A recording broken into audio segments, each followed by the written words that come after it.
عید کے دن آپ جب یہ کپڑے پہنے تو آپ اس وظیفے کو کر سکتے ہیں۔ اس کے علاوہ جب بھی آپ نئے کپڑے پہنے تو آپ اس عمل کو کر لیں تو انشاءاللہ اس عمل کی برکت سے ہر دیکھنے والا انسان آپ کی عزت کرے گا، اس کی نگاہ میں آپ کا ایک مقام، آپ کا ایک مرتبہ ہوگا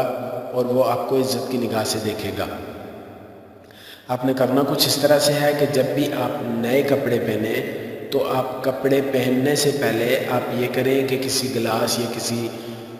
کپ وغیرہ میں تھوڑا سا پانی لیں۔ اس کے بعد آپ نے کرنا یہ ہے کہ 3 مرتبہ درود شریف، 3 مرتبہ سورۃ القدر، 3 مرتبہ سورۃ الاخلاص اور آخر میں پھر 3 مرتبہ درود شریف یہ پڑھ کر اس پانی پر دم کرنا ہے، اور اس پانی کو آپ نے اپنے جو آپ کپڑے نئے پہننے جا رہے ہیں ان پر آپ احتیاط سے چھڑکیں کہ وہ پانی نیچے نہ گرے، ان کپڑوں پر ہی گرے، اور اس کے علاوہ جو بچا ہوا پانی ہے اس کو آپ کسی محفوظ جگہ پر احتیاط سے گرا دیں تاکہ اس پانی کی بے حرمتی نہ ہو، کیونکہ اس پر کلام اللہ جو ہے وہ دم کی ہوئی ہے، تو اس کو کسی اونچی جگہ کسی سائڈ پہ جو ہے وہ گرا دیں،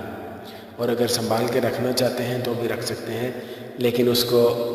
گرا دیں کیونکہ تاکہ اس کی جو ہے بے حرمتی نہ ہو۔ آپ نے کرنا اس طرح سے ہے کہ جب بھی آپ نئے کپڑے پہنیں تو کپڑے پہننے سے پہلے آپ نے کسی کٹورے، کسی گلاس، کسی کپ وغیرہ میں تھوڑا سا پانی لے لینا ہے، اور پھر آپ نے اول 3 مرتبہ درود شریف، اس کے بعد آپ نے 3 مرتبہ سورۃ القدر اور 3 مرتبہ سورۃ الاخلاص، یہ قرآن پاک کی 30ویں پارے کی صورتیں ہیں، اس کے بعد آخر میں پھر 3 مرتبہ درود شریف پڑھ کر اس پانی پر دم کرنا ہے اور وہ پانی اپنے کپڑوں پر چھڑک دینا ہے۔ پھر وہ کپڑے پہن کر آپ جس مجلس میں بھی جائیں گے، جہاں کہیں بھی جائیں گے، انشاءاللہ اس وظیفے کی برکت سے ہر انسان خود بخود آپ کی عزت کرے گا، آپ لوگوں کی نظر میں معزز ہوں گے اور آپ کی عزت اور وقار انشاءاللہ قائم ہوگا۔ ہر انسان جو بھی آپ کو دیکھے گا، جو بھی آپ کو ملے گا، انشاءاللہ وہ آپ کو عزت کی نگاہ سے دیکھے گا اور آپ کا احترام کرے گا۔ وظیفہ بہت ہی چھوٹا سا ہے لیکن بہت ہی زیادہ مجرب اور آزمودہ ہے۔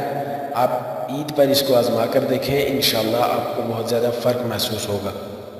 امید ہے آپ کو ہماری یہ ویڈیو پسند آئی ہوگی۔ آپ سے گزارش ہے کہ ہماری اس ویڈیو کو زیادہ سے زیادہ شیئر کریں تاکہ دوسرے مسلمان بھی اس سے مستفید ہو سکیں اور صدقہ جاریہ آپ کے لیے یہ بن سکے۔ معاشرتی الجھنوں اور پریشانیوں سے نجات کے لیے ہمارے ساتھ جڑے رہیے اور ہمارے اس چینل کو ضرور سبسکرائب کیجیے۔ انشاءاللہ نیکسٹ ویڈیو کے ساتھ آپ کی خدمت میں حاضر ہوں گا۔ آپ سے گزارش ہے کہ اپنا بہت سارا خیال رکھیے گا، ہمیں دعاؤں میں ضرور یاد رکھیے گا۔ اللہ حافظ۔ السلام علیکم ورحمۃ اللہ وبرکاتہ۔